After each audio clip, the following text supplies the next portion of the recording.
and there's a lot of momentum pushing this forward.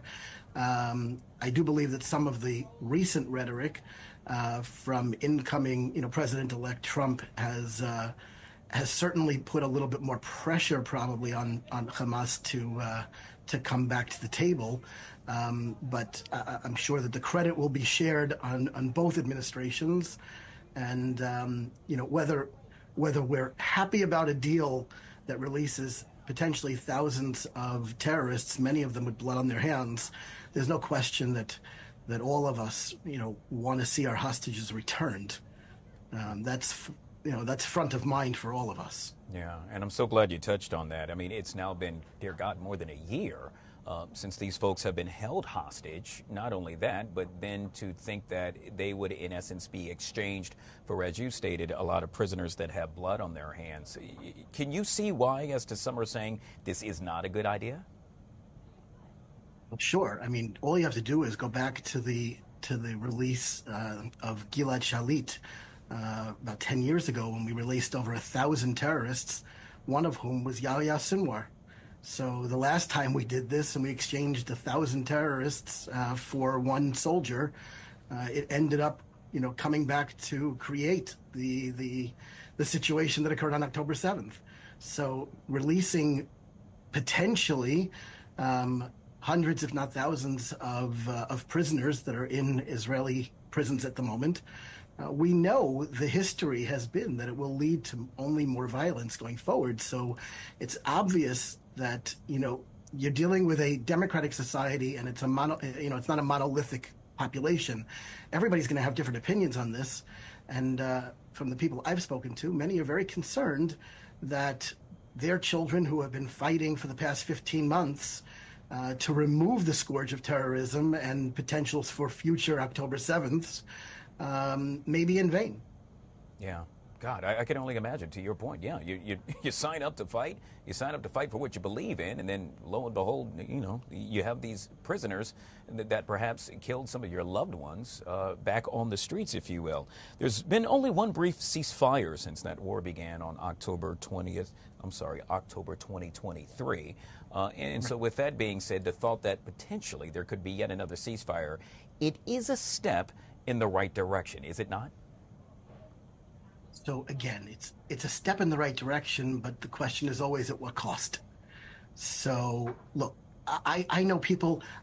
I was just with someone whose brother-in-law is 60 years old. He's been serving for 300 straight days as a major in the IDF, away from his family, away from his business, and he's one of hundreds of thousands of Israeli citizens who have been serving almost nonstop for 15 months. We want this to stop. The question, which always comes up, especially in this region, is what's the cost? And while we don't know all the details, that which has been leaked does cause concern for all of us. And whether or not it's going to, look, Israel wants peace. Israel has always wanted peace. It's offered land for peace. It's offered people for peace. It's offered peace many, many times. We want to live in that region peacefully with our neighbors. The Abraham Accords even proved that. The question is, at what cost, and will this bring a lasting peace? And, many, many people, myself included, have serious questions about that. We know in 7 days from now, President-elect Donald Trump will become the president. I'm curious, your take on that, the relationship that you think Israel will have with the new administration. Will it benefit Israel or, yet again, put them in harm's way? So if we look back on the 4 years of President Trump's previous administration, it yielded many, many wonderful policy decisions, whether it was to recognize the Golan Heights or move the embassy or the Abraham Accords. So I can only hope that that momentum will continue.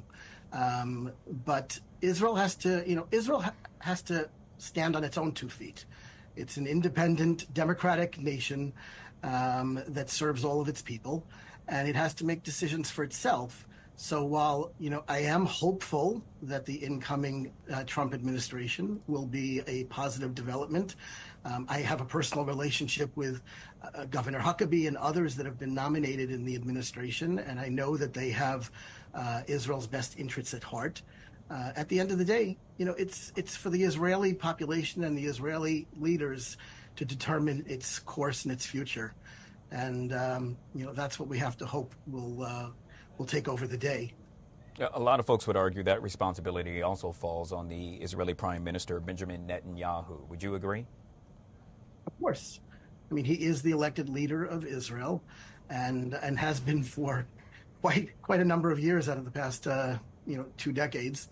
And it's really in his hand and his administration to steer the course as to what's in the best interests of the people of Israel. That's not to say, though, that with any democratic nation, and especially in a parliamentary situation like exists in Israel, you're going to have differing views, and they're going to have to work through those views.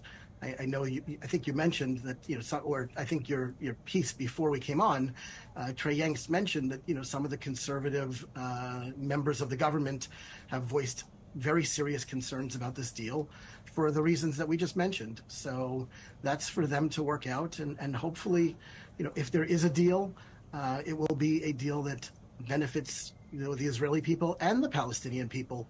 They deserve not to have to live under the ironclad rule of Hamas, which has wreaked such terror and havoc on themselves. Very well said. Yet again, we have been joined by Mr. Scott Feltman, the Executive Vice President of One Israel Fund.